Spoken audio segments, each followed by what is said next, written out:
Hey everybody, Mrs. Garza here. Happy Monday. Okay, so we have interviewed people, we have written feature stories, and now we're going to look at headlines. So headlines are very, very important. They're the biggest text that is on the page in our yearbook, and it's really important that we understand how to write a headline, which might seem easy because it's not many words, but there's a lot more to it than that. So let's dig in. Okay, so in the chat, if we're live, you are going to respond in the chat, what do you know about headlines? Since you're watching this, you are not live at the moment, then I want you to just think about what do you know about headlines. When have you seen a headline before? Where have you seen one? What information do they tell you? We see them in newspapers. We see them in magazines. They give you just essentially a quick sneak peek into what that article is going to be about, right? So we see them all the time. They're very common.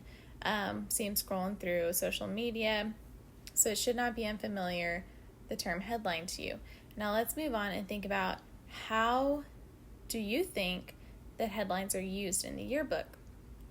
So headlines are just the same in the yearbook as they are anywhere else. They're modeled, how we design them, how they look are modeled after magazines and newspapers and like trending styles.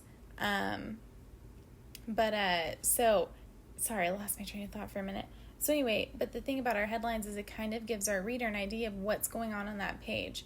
They need something besides the pictures in the yearbook to understand what the page is about, because we're going to have stories on our page, we'll have our features, we'll have polls, we'll have all sorts of information, and our headline is going to take everything that's on that spread, all of the modules, everything, and it's going to just bring it all together. It's like the glue that holds the whole spread together. Okay, so your task for today, we're going to move on, and I'm going to talk through these headline notes with you, and you are going to fill them in on your own copy of this assignment as I fill them in on here. So whenever you're seeing this video, you will be seeing, whenever you're seeing your copy of the assignment, you'll be seeing a little embedded video down here in the corner that will give you the information so you can fill it in. We really want you interacting with these notes. Okay, so first things first. We need to understand that headlines command attention.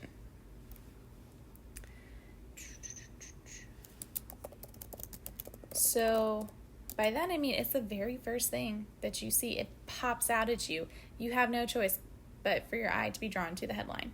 So headlines, because of their size and creative design, command attention from the reader and deserve special attention from the yearbook staff.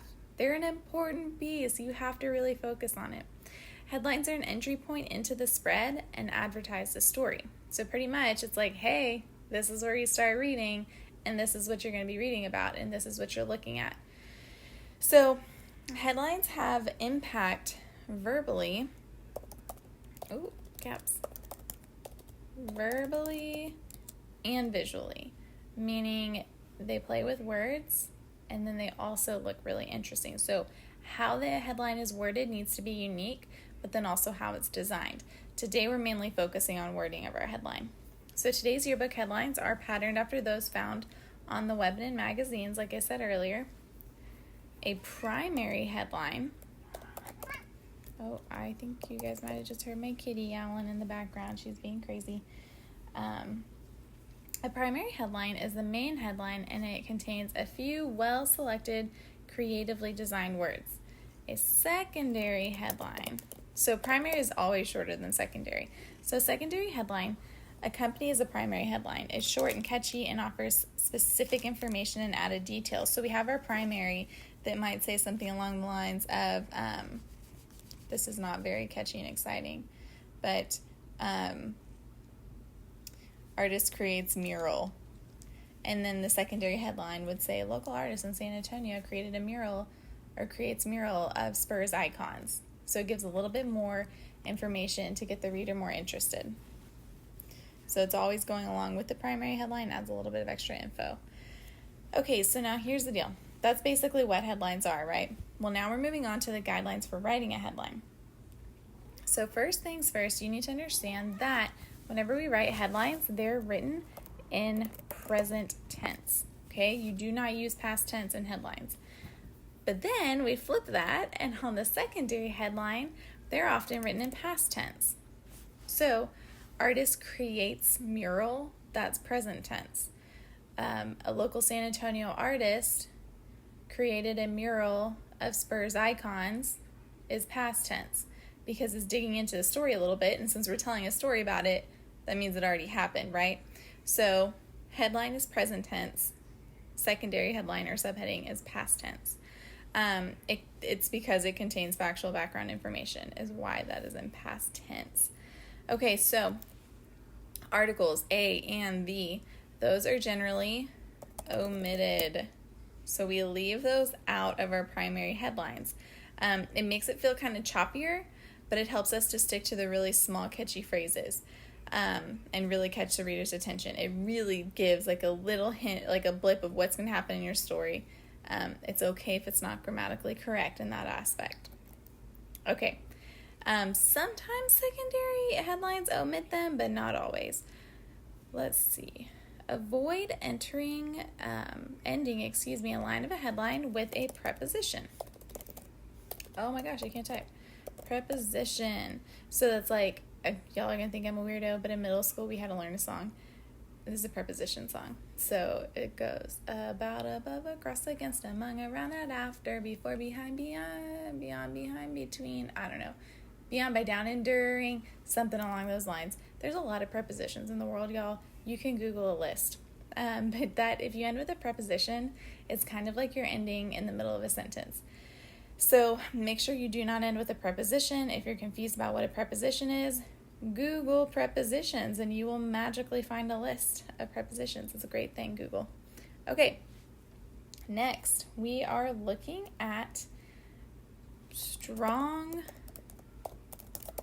active verbs. So strong active verbs add more of a punch to headlines than weak passive verbs. So earlier I said artist creates mural. Creates is kind of passive. We could come up with much better words. Artist structures mural. Artist, oh gosh, of course I can't think of anything right now. If we're thinking about running, competitor runs across finish line, competitor sprints across finish line, dashes across finish line, stumbles across finish line.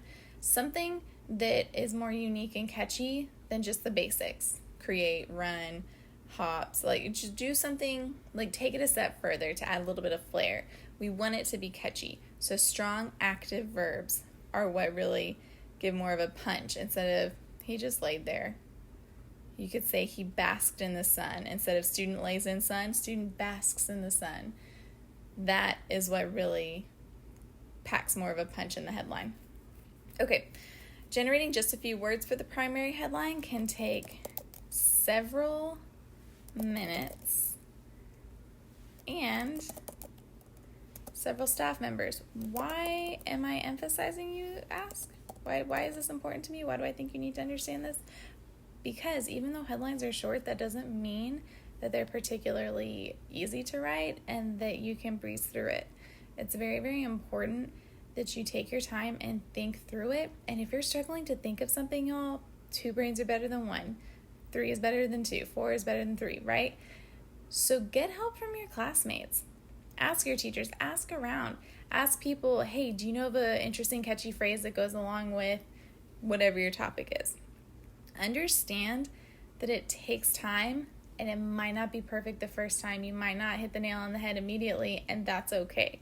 Okay, we are learning and we're growing, but I want you to be willing to take time. I don't want you to just breeze through it and act like it's not important, because headlines are extremely important. They are featured on every single page of our yearbook, and we really want them to catch our reader's attention, and we want them to get our reader excited and want to read what's on that page and look at the pictures that are there. Okay, so those are your notes for writing a headline. Make sure you have filled these out. You submitted when you were finished, and I hope you have a lovely Monday.